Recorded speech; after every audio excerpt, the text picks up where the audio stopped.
Are the judges ready? And the timer? Right, let's begin.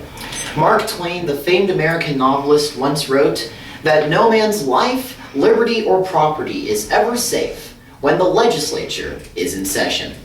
Because I agree with this quotation, that free market innovation drives growth better than government intervention, I answer the following question, no.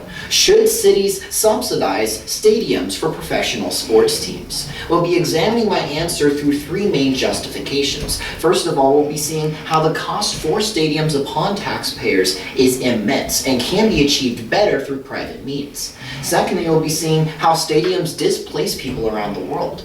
And thirdly, we'll be concluding by looking at how these new stadiums open up security issues and needless deaths. But before we begin into this, let's jump to a little bit of background. What prompted this question? What is going on in the world that is prompting this question to be asked?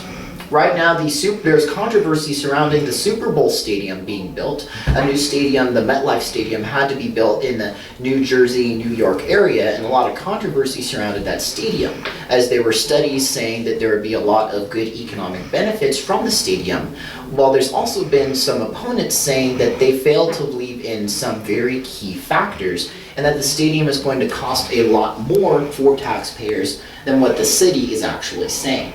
So now if we look to the background of what prompted this topic, let's examine my first point, how the costs upon taxpayers are immense. According to Al Jazeera News, a couple of days ago on January 28th, the Super Bowl committee is basing its projections and estimates for the stadium on flawed assumptions.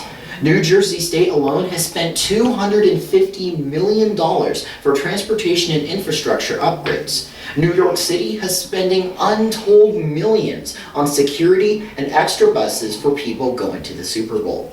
So what we can see from this is that the Super Bowl committee has not taken into account all the extra expenses for the Super Bowl in their projections. As a result, the taxpayers, as Al Jazeera alleges, are being purposefully misled into thinking that the Super Bowl is better for the economy than it really is.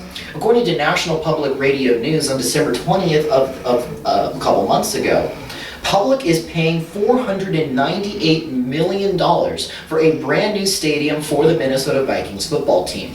More and more cities are asking for newer and fancier stadiums for their teams at public expense. Cities often pay up much more than their fair share because of hidden costs associated with the stadium.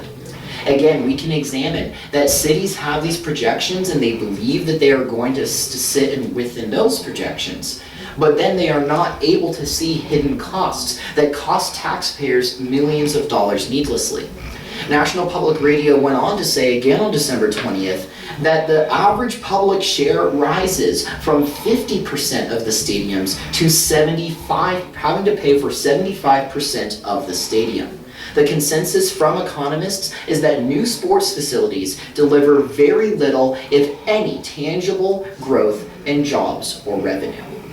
According to Der Spiegel, who is a German news source, on December 5th of last month, the Brazilian government has promised to pay for the stadiums with private funds.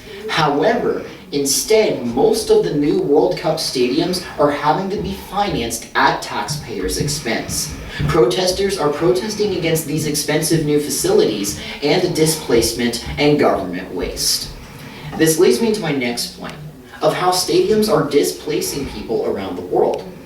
Not only are stadiums costing much more than the cities and the governments are projecting them to cost, but it is also displacing people from their homes, because when you build a new stadium, you need to buy land, you need to buy the plot of land, and sometimes there are people's homes there, and so you need to demolish the homes, move the people by force, and build this new stadium. For example, looking at the 2008 Beijing Summer Olympics, the Beijing authorities had to ship a lot of the people from the city into new homes. They also brought a lot of the farmers who have never even seen a car or a high-rise skyscraper forcibly to go and build the stadium. So we can see again that cities should not be building the stadiums, they should be used by private means, because we have to forcibly displace them by government force. instead of having the private sector examine what would be the best sites and have people willingly give the land to have a new stadium. According to Christian Science Monitor on November 22nd, a couple months ago, if you are one of the Rio de Janeiro city's 1.4 million people who live in a slum, then go out into the streets and protest now, because the World Cup stadium that is planning on being built will evict you from your home. So what we can see from this is that the new World Cup stadium that is going to be proposed and is being built in Rio de Janeiro is forcing a lot of the people from their homes. This is why cities should not be undertaking these projects through subsidies.